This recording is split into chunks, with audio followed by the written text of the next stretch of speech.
What's up, Sneaky Nation? Sneaky P here, back with all the news after week 1 of the preseason in year number 6. The Crusaders' starting offense and defense both dominated. Our bench players, not so much. Now, that's to be expected. A lot of our bench is comprised of new players, as well as, first-year players to our team. So we can't expect a whole lot out of them quite yet. It's going to take some time for them to adjust to the lineup, everything like that, a new scheme. But overall, I was incredibly impressed with our first team offense. I think things definitely went our way. Our first team defense as well. We're going to go ahead and work on Sherman here. Don't have a whole lot of hours to put in this week. But with the loss of LeJean Knight, Sherman's going to need to take a big step for this team. And he is going to be getting the focus on our hours to begin the season. At least, maybe even longer. I don't know. We'll kind of see how he does. I definitely want to get his catching up. I feel like if we can improve his playmaking skill, we could be looking at, the best corner we've had, combined with his speed, his good zone and man coverage. So if we can get that catching up to where he's going to make some plays for us, things could definitely be very, very good for our team moving forward. Not a whole lot to go over with quite yet. I'm a little bit concerned about Reginald McElroy. Definitely not a great game for him. What we might try doing is, I don't think I'm going to do it this week. I think I'm going to start Stuart Denny for one more week, and then we might move McElroy into the starting spot for the remainder of the preseason. Denny is our guy. Let's just, before anybody tries to start a new thing, Denny is our guy.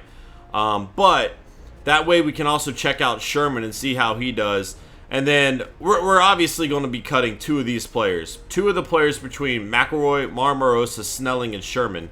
McElroy kind of has the heads up just because he has a better overall, but I've kind of proven in the past, if I don't like what a player's given to me, I'll cut them. I don't care what the overall for the player is. So if McElroy doesn't come to perform, I'm definitely going to take two of these guys over him. So he definitely doesn't have a guaranteed spot, but he does have the prime opportunity, and we will give him that. But I also want to see what we have with Sherman and see, give Marmarosa and Snelling some more opportunities as well. Jesus King definitely looked really good for us. I'm stoked about that. Not too happy with Moats. Not a great first game, but he did go to Appalachian State, so I love him anyway. But still, not a great first game. We're going to have to keep an eye on him. And see if he has what it takes to make the roster. We do still have Dobbs down here. And Dobbs probably has a heads up over Moats at this point in time. If Moats comes to perform in the preseason, that could change, though. We'll have to wait and see. I am going to sign a sixth wide receiver, I should say. I don't know who that's going to be yet. So there's a few players right now that kind of intrigue me. Armonte Edwards is still there, by the way. I don't think I'm going to sign Armonte Edwards, but I would love to bring him back. I love my Appalachian State players. Of course, I'm going to show some bias towards them. So yeah, if we go down the list, we are going to see Armonte Edwards right here. He is 32, though. We can bring in some young blood. I looked at a few players that kind of stood out to me, but the issue is, do I want to sign somebody right now, or do I want to wait to kind of see? I think Francis Hale was the guy that really stood out to me. 20 years old, 66 overall, 6'2". Definitely has some good height for a receiver. His awareness is terrible. If we can improve that, he could be a better player. Also, his catch isn't great. Only 78, but that's something we could potentially work on. Who's that? Route running and release, not good, but he has great acceleration and great speed. And that is a very valuable trait to have, especially when he has 6'2" height as well. Definitely, potentially a player that we could use. But the question is, one, he went to Duke. I just noticed that. Ugh, go Tar Heels. But, do I go ahead and sign somebody now? Or do I wait to see if anybody gets released? I think right now we're going to wait to see if somebody gets released. I think that's the best bet at this point in time. Nobody's gotten released yet. I've already checked this. Looks like players are just getting signed at this point in time. So I do kind of want to see where... Oh, Taylor Mays. I do kind of want to see where the former receiver Matt Ward went from the Broncos. because he was obviously the big free agent name left. The Giants got T.Y. Hilton on top of taking LeJean Knight from me, so they're adding some pretty good pieces there. Come on, I hope Matt Ward went to the 49ers. No such luck, no such luck. Let's see if we can find him really quick. I don't know. Doesn't look like it. Where is he at? I know he's down here. Shaquille Lamb, okay. We remember that name. Charlie Landrum, another familiar face there.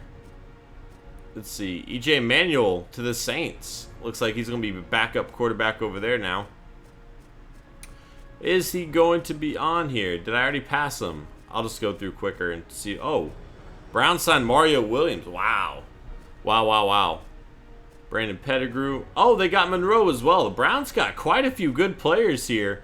Granted, you know, this is later in their career, so we don't know what they're ranked. But Brandon Pettigrew, Williams, and we know Monroe's a pretty solid player. They got some good pickups there. J.D. Everett. J.D. Everett has signed with the Ravens. Good for him, man. I'm glad to see him find a new team. That's awesome. Down the list. Pryor on the Redskins. Come on. I know you're here somewhere. Oh, Matt Ward going to the Jaguars. Okay. Pretty good pickup for them. Now we know where he's at. Again, not a whole lot to look at this episode right now. Next week, we'll kind of get more into things because we'll probably shuffle the lineup around a little bit. I definitely, you know, with the short quarters, I definitely want to give this lineup we have now one more go at it. And then after that point, we are probably going to pull Stuart Denny for the remainder preseason games. He's our guy. We don't want him to get hurt. And we have a four-way battle for 2 roster spots at quarterback. We're definitely not going to play McElroy the entire second to fourth quarter like we did last week. We are going to switch that around a little bit to kind of get Sherman involved and even maybe one of the other quarterbacks. We're not going to see a whole lot of anybody because of that, unfortunately, but we'll at least kind of get a feel for different players, and that's the goal. Guys, thank you so much for watching. I hope you enjoyed this episode. Please hit that like button if you did, and I will see you guys in week number 2 of the preseason as we take on the Pittsburgh Steelers. Later.